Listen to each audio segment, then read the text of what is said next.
ඔයාලට මෙතනදී හරි උත්තරේ හොයාගන්න අමාරු නම් මේ දීලා තියෙන උත්තර 4න් ඔයාලා මෙතන හින්ට් එකට යන්න පුළුවන්.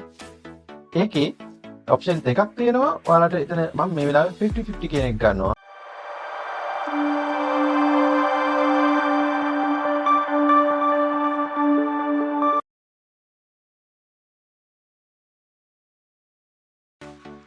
ඔයාලා දිනපතා කොච්චර ඉංග්‍රීසි වචන ඉගෙනගෙන තියෙද? හිතන්න අපි ස්කූල් යන කාලේදී ඉංග්‍රීසි ක්ලාස් එකේදී එහෙම නැත්නම් යුනිවර්සිටි එකේදී කොච්චර ඉංග්‍රීසි වචන අපිට හම්බෙලා තියෙද? ඒ කාලේ අපිට හම්බුන වචන වලින් හිතලා බලන්න කීයෙන් කීයද අපිට මතක තියෙන්නේ? ඉතින් ඔයාලට වගේම මේ ප්‍රශ්නේ මටත් තිබුණා. මමත් Facebook කෙනකොට ගොඩාක් ඉංග්‍රීසි පෝස්ට් දකිනවා, අලුත් වචන තියෙනවා. ඉතින් මට ඒ වචනවල මීනිං එක බලාගන්න මොබයිල් ඩික්ෂනරි මම භාවිතා කරා. ඒ වුණාට මට පොඩි අඩුපාඩු ටිකක් මේ ඩික්ෂනරි වල තිබ්බා. එකක් තමයි මේ ඩික්ෂනරි එකකින් එක සැරේට අපිට සර්ච් කරන්න පුළුවන් එක වර්ඩ් එකක් විතරයි. හිතන්නකෝ Facebook එකේ ඉංග්‍රීසි පෝස්ට් එකක් දැක්කම ඒකේ ඉංග්‍රීසි වර්ඩ්ස් කොච්චර තියෙනවද? ඒකෙන් අඩුම තරම අපි නොදන්න වචන 5ක්වත් තිබුණා කියමුකෝ. වචන 100ක් තියෙන පෝස්ට් එකක.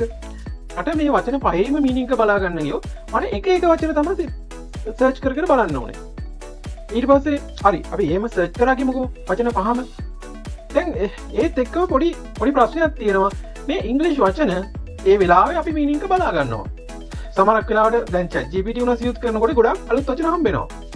හැබැයි උපරිම දවස් 5කින් අතියකින් නැත්තම් මාසයක් ඇති මේවා ආයේ මේ ඉංග්‍රීසි වචන නිතර දකින්න නොලැබුණොත් භාවිතා නොකළොත් ඒවා සේරම අපව අමතක වෙනවා. මට ওই ප්‍රශ්නේ හොඳටම තිබ්බා. මම මුලින් කතා කරා වගේ වචන 100ක් තියෙන Facebook පෝස්ට් එකක් ගන්නකො. ඒකේ වචන 5ක් අපි දන්නේ නැත්තම් මොකද කරන්නේ? අපි එක වචනේ මීනිං එක ගන්න ඕනේ. ඒක ටිකක් අමාරුයි. අනිත් එක තමයි එහෙම මීනිං එක ගත්තත් ටික දවසකින් මේක අමතක වෙනවා. මට ওই ප්‍රශ්න දෙකටම මගේ ප්‍රෝග්‍රෑමින් ස්කිල්ස් යූස් කරලා මම පොඩි මොබයිල් ඇප් ඩික්ෂනරි එකක් ඩෙවලොප් කරා. ඒකෙදී ඔයාලට තියෙන්නේ මේ වචන සේරම වගේ.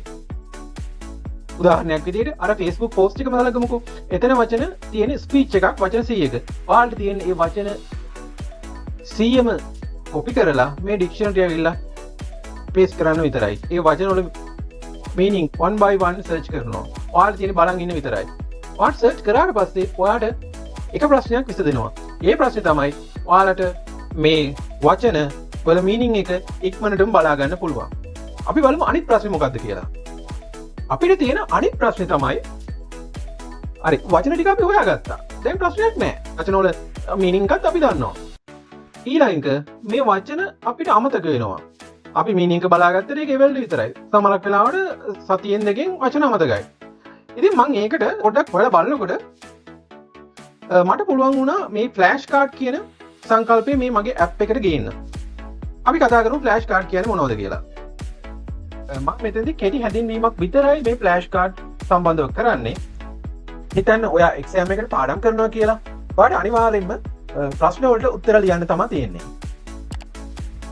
හිතන්න මේ ප්‍රශ්නය ලංකාවේ නිදහස් දිනයේ යෙදී තියෙන්නේ කවදාද? ඔන්න ඕක තමයි අපේ ප්‍රශ්නේ කියලා හිතන්න. ඕකේ උත්තරේ තමයි 1948 පෙබරවාරි 4 වෙනිදා. කොහොමද අපි මේ ෆ්ලෑෂ් කාඩ් කියන එක මේකට යොදාගන්නේ? අපි පොඩි කොලයක් අරගෙන ඒ කොලේ ඉස්සරහා පැත්තේ අපි ලියනවා මේ ප්‍රශ්නය. ලංකාවේ නිදහස් දිනය ලැබී තියෙන්නේ කවදාද කියලා. කොලේ අනිත් පැත්තේ අපි උත්තරේ ලියනවා. ඔයාලට පාඩම් කරනකොට ඔයා බලන්න ඕනේ ඒ කොලේ ඉස්සරහා පැත්තේ තියෙන ප්‍රශ්නේ. ඔයා ප්‍රශ්න දැක්කට පස්සේ ඔයාලට මතක් කරලා බලන්න පුළුවන් මේ ප්‍රශ්නෙට අදාළ උත්තරේ ඔයාලට මතකද කියලා. මේ ටෙක්නික් එක පවර්ෆුල් ටෙක්නික් එකක්. මේ විදිහෙන් පුළුවන් අපිට ඕනෑම වචනයක් ඕනෑම ප්‍රශ්නයක් මේ විදිහෙන් මතක තියාගන්න. ඉතින් මමත් මේ ෆ්ලෑෂ් කාඩ් යූස් කරා මගේ ඇප් එකට. අපි බලමු මේ ෆ්ලෑෂ් කාඩ් කොහොමද ඇප් එකත් එක්ක යූස් වෙලා තියෙන්නේ කියලා. මම ඔයාලට පෙන්නන්න කොහොමද මේ ෆ්ලෑෂ් කාඩ් සංකල්පය මගේ ඇප් එකේ යූස් වෙන්නේ කියලා. මම පොඩි ඩෙමෝ එකක් පෙන්නන්නම්. ඒ සඳහා මම ඉංග්‍රීසි වචන 6ක් භාවිතා කරනවා. මේ ඉංග්‍රීසි වචන ටිකක් අලුත් වචන. ඔයාලා මීට කන්නු දැකලත් ඇති. හරි අපි පටන් ගමු.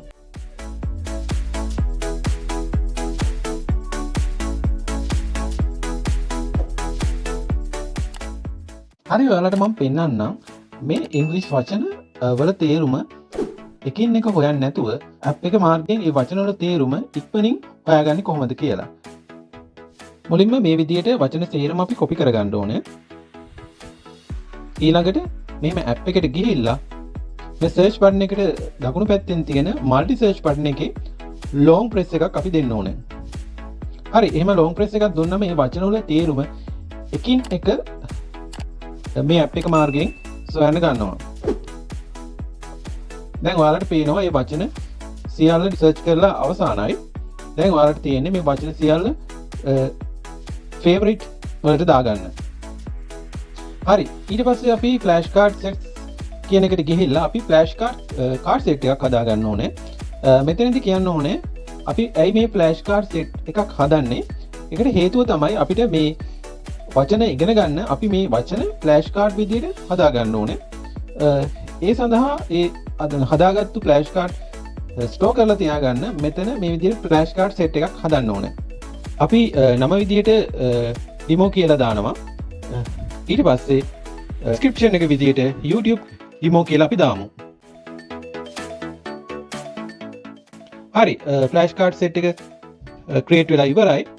අපි දැන් මේ ෆ්ලෑෂ් කාඩ් සෙට් එකට ගිහිල්ලා අපි සර්ච් කරලා ෆේවරිට් වලට දාගත්තු වචන සෙට් එක ෆ්ලෑෂ් කාඩ් විදිහට මේ කාඩ් සෙට් එකට එකතු කරගමු. හරි, මෙතනදී ඔයාලට පේනවා අපි ෆේවරිට් වලට ඇඩ් කරපු මේ වචන සෙට් එකම මෙතන ඩිස්ප්ලේ වෙලා තියෙනවා. අපි එකින් එක මේ ෆ්ලෑෂ් කාඩ් සෙට් එකට මේ වචන එකතු කරගමු.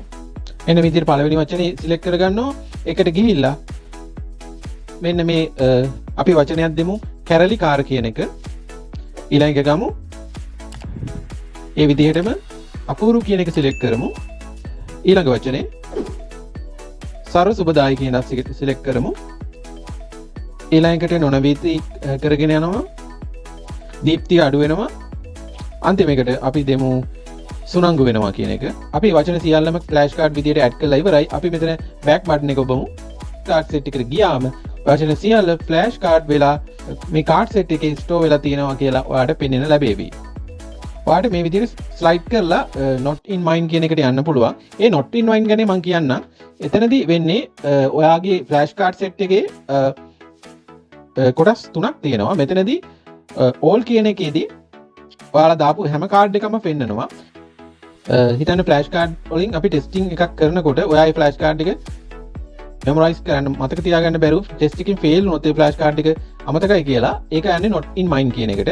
ඒත් එක්කම in mind කියලා එකක් තියෙනවා. ඒ in mind කියලා කියන්නේ ඔයා ෆ්ලෑෂ් කාඩ් ටෙස්ට් එකකින් පාස් වුණොත් ඔයාට ඒ වචනේ ගෙස් කරන්න පුළුවන් වුණොත් ඒ කියන්නේ වචනේ මතක නම් ඒ මතක වචන ටික තමයි අපි ෆ්ලෑෂ් කාඩ් සෙට් එකේ in mind කියන සෙක්ෂන් එකට යන්නේ.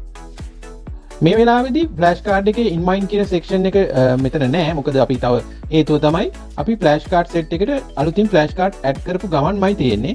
ඒ වුණාට ඔයාලට බලා ගන්න පුළුවන් not in mind කියන එක enable වෙලා තියෙනවා. හරි, අපි ඊළඟට බලමු ඇඩ් කරගත්තු ෆ්ලෑෂ් කාඩ් ප්‍රැක්ටිස් කරන්නේ කොහොමද කියලා.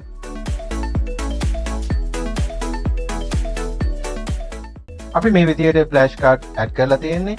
දැන් අපි බලමු පොඩි ටෙස්ට් එකක් කරලා. ප්‍රැක්ටිස් කාඩ් බටන් එක ක්ලික් කරලා මෙතන ටෙස්ට් කියන එකට යමු. ඒකේ අපි පළවෙනි එක ක්වික් රිවිව් එක සිලෙක්ට් කරනවා. Rebellious. මෙතනදී ඔයාලට තියෙන පොඩි රිවිව් එකක් කරන්න. ඒ දාලා තියෙන වචන වල තේරුම ඔයාලට මතකද කියලා බලන්න පොඩි ටෙස්ට් එකක් මේක. ෆ්ලෑෂ් කාඩ් එකේ ෆ්‍රොන්ට් සයිඩ් එක ඉංග්‍රීසි වචනේ මෙතන ඩිස්ප්ලේ වෙලා තියෙනවා. ඔයාලට ඒක හිතේ තියාගෙන ඔයාලට මේ මොහොතේදී ඔයා හිතලා බලන්න. ඔයාලට ඒකේ සිංහල වචනේ මතකද කියලා. මෙතන වචනේ අපි මේ ක්ලික් එකක් දැම්මම සිංහල වචනේ ඩිස්ප්ලේ වෙනවා.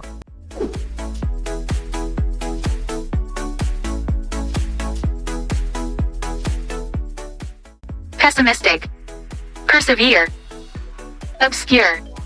Linger. Sunanggu venom. Linger. අපි තව එකකට යමු. MCQ කියන එක අපි සිලෙක්ට් කරනවා. ඔයාලා දන්නවා මෙතනදී මොකද්ද කරන්න ඕන කියලා. මුලින් මේ ඉංග්‍රීසි මීනින් එකට අදාළව උත්තර 4ක් සිංහලෙන් දීලා තියෙනවා. ඔයා ඒකේ හරි උත්තරේ සිලෙක්ට් කරන්න ඕනේ. මුලින්ම වැරදි උත්තරයක් දුන්නා. ඊළඟ මම හරි උත්තරේ දෙනවා. ඔයාලට මෙතනදී හරි උත්තරේ හොයාගන්න අමාරු නම් මේ දීලා තියෙන උත්තර 4න් ඔයාලා මෙතන හින්ට් එකට යන්න පුළුවන්. ඒකේ ඔප්ෂන් දෙකක් තියෙනවා. ඔයාලට එතන මම මේ වෙලාවේ 50-50 කියන එක ගන්නවා. හරි. දැන් උත්තර දෙකයි තියෙන්නේ. මම මෙතනදී උත්තරයක් සිලෙක්ට් කරනවා. හරි උත්තරේ හරි.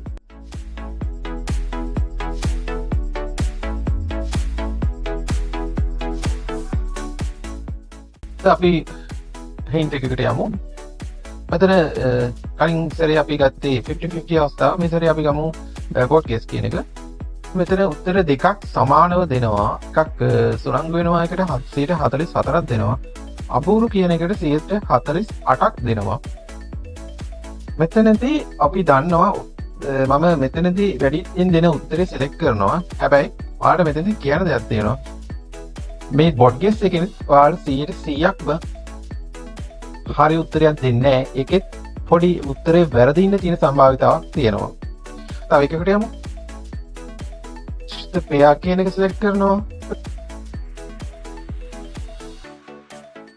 දකුණු පැත්තේ සිංහල වචන දීලා තියෙනවා. වම් පැත්තේ ඉංග්‍රීසි වචන. ඒවලම පළවෙනි වචනේ ඒත් එක්කද ගැලපෙන වචනේ මෙතනින් තෝරමු. ඊළඟ එක තව එකක්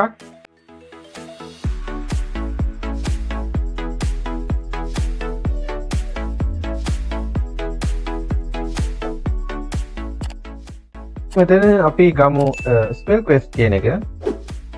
හරි ගේම් එක ලෝඩ් වුණා. මෙතනදි කරන්න තියෙන්නේ ඉංග්‍රීසි වචනේ අපිට හදන්න තියෙන්නේ. අපිට ලෙවල් 1 එකේදී වචනේ දීලා තියෙනවා.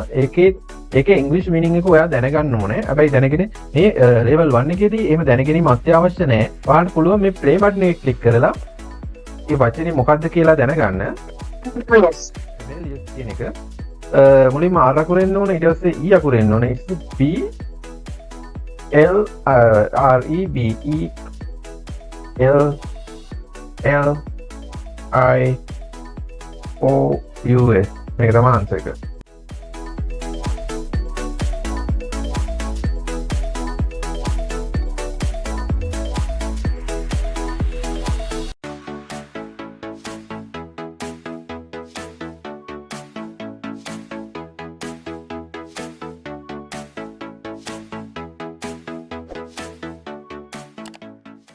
මෙන්න මේ විදිහට ඔයාලට ඉංග්‍රීසි වචන කිසිම අපහසුයක් නැතුව ඔයාලට මතක තියාගන්න පුළුවන්. එතනදී මම ටෙස්ට් එකේ ඔයාලට 6ක් දීලා තියෙනවා. ඒ ගේම්ස් දෙකක් දීලා තියෙනවා. ඒ වචන අමතක වෙනවා නම් ඔයාලට මේ ටාස්ක් එකකින් ටාස්ක් කම්ප්ලීට් කරන්න පුළුවන්. හරි. ඔයාලා දැන් ඇත්තටම කමෙන්ට් එකක් දාලා යන්න. ඔයාලා වචන කටපාඩම් කරපු ඒ මෙතඩ් එකද ගොඩාක් ලේසි. මෙන්න මේ ඇප් එකෙන් මතක තියාගන්න එකද. ඉතින් මේ ඇප් එකෙන් ඔයාලට වචන දවසකට 50ක් වුණත් පාඩම් කරන්න පුළුවන් කිසිම බෝරින් එකක් නැතුව. ඉතින් කැමතිද මේ ඇප් එක try කරන්න?